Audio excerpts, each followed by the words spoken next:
আসসালামু আলাইকুম। Hello everyone, সবাই কেমন আছো? আশা করছি সবাই খুব ভালো আছো। তো আমি ভাবলাম আজকের ব্লগটি তোমাদের সঙ্গে শেয়ার করি। আজকে ঈদের পঞ্চম দিন। তো আমরা যাচ্ছি অনেক দূরে, বরিশালে একদম সিটিতে। সেখানে গিয়ে ডক্টর দেখাবো। তো যেহেতু ঈদের সময় রাস্তাটা অনেক ফ্রি ছিল, তো আমরা প্রথমে একটি ডায়াগনস্টিকে আসলাম। তো দেখো আমার মেয়ে পাশে আবার দোকান দেখেছে, সে মজা চকলেট এবং বাসি এগুলো কিনবে দেখে অনেক বিরক্ত করছে। ওকে আগে কিনে দিলাম যা যা ও পছন্দ করে। তো কেনার পরে আমরা ডায়াগনস্টিকে চলে গেলাম। রিসিপশনে গিয়ে জিজ্ঞেস করলাম ডক্টর কখন আসবে। তারা বলল এখানে ডক্টর আসবে না, সে ছুটিতে গেছে। তারপরে আমরা কতক্ষণ অপেক্ষা করে চলে গেলাম বরিশালে, একদম সিটির মধ্যে। তো ওখান থেকে যেতে বেশি সময় লাগে না, খানিকটা সময় লাগে। তো আমরা চলে আসলাম একদম নতুল্লাবাদ নেমে, তারপরে রিক্সা করে চলে গেলাম ডায়াগনস্টিকে। পপুলারে আমি আগেও দেখিয়েছি, আর এবারও পপুলারেই দেখাবো, যেহেতু ওখানে ঢাকা থেকে ভালো ভালো ডক্টর আসে।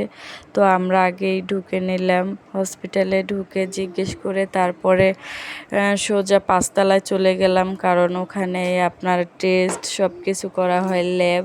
তো সেখানে গিয়ে বাচ্চাকে নিয়ে অনেক সময় অপেক্ষা করা লাগছে, কারণ ওখানে ডক্টর আসতে একটু লেট হয়েছে। দেখুন আমার পুচকুর অবস্থা, সে আমার সঙ্গে ভীষণ খুনসুটি করলো, মাতিয়ে রাখলো সময়টা।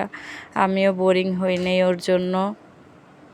তো বাচ্চা মানুষ যেহেতু একা বসেই থাকতে চায়নি, একটু খেলাধুলা করলাম ওর সাথে।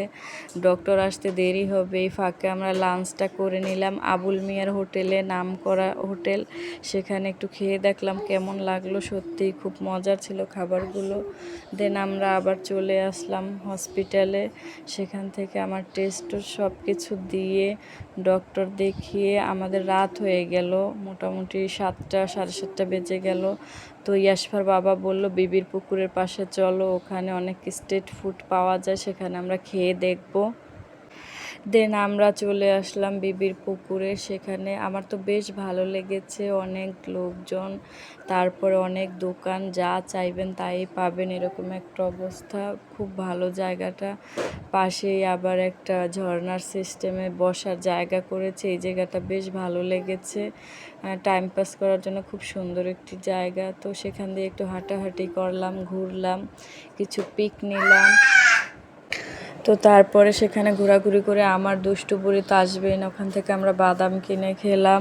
আর গাইস, বাসায় বাচ্চা থাকলে ভয়েস দিতে খুবই কষ্ট হয়, এটা তোমরা জানো অবশ্যই। আমাকে ক্ষমা করে দিও যাদের ডিস্টার্ব হচ্ছে। আমার মেয়ে বারবার আমাকে ডিস্টার্ব করছে। দেখো আমার মেয়ে তো এখান থেকে যাবেই না, ওকে বারবার আমরা টেনে নিয়ে যাই, কিন্তু ও আবার ছুটে এখানে চলে আসে। তো তারপরে কি করব, অনেকটা সময় এখানে ঘোরাফেরা করলাম। দেখো আমার পুচকু কীভাবে দৌড়চ্ছে, আসবেই না, ওকে ওর বাবা টেনে নিয়ে যায়, আবার ছুটে চলে যায়। যাই হোক, ওর জায়গাটা বেশ পছন্দ হয়েছে। তারপরে আমরা জুস খেয়ে নিলাম, এখানে অনেক ধরনের জুস পাওয়া যায়, যেহেতু অনেক গরম আমরা আগে এই জুসটা খেয়ে নিয়েছি। তারপরে আমাদের যার যেটা পছন্দ খাবার সেটা খেলাম, ফ্রেঞ্চ ফ্রাই, চিকেন ফ্রাই এবং ছোট ছোট সিঙ্গারা ছিল, ওটা আমি ভিডিও তুলতে পারিনি। অনেক কিছু খেয়ে তারপরে বাসায় চলে আসলাম। তো ওর জন্য একটা কেক নেব, ও কয়েকদিন ধরে বলতে যাচ্ছে আম্মু কেক খাবো কেক খাবো, আর আমার মেয়ে তো কিছুদিন পরে পরেই কেক লাগে। তো একটা কেক নিয়ে বাসায় চলে আসলাম। তো এই তো আমার ভিডিওটি কেমন লাগলো অবশ্যই তোমরা কমেন্টসে জানাবে। আল্লাহ হাফেজ।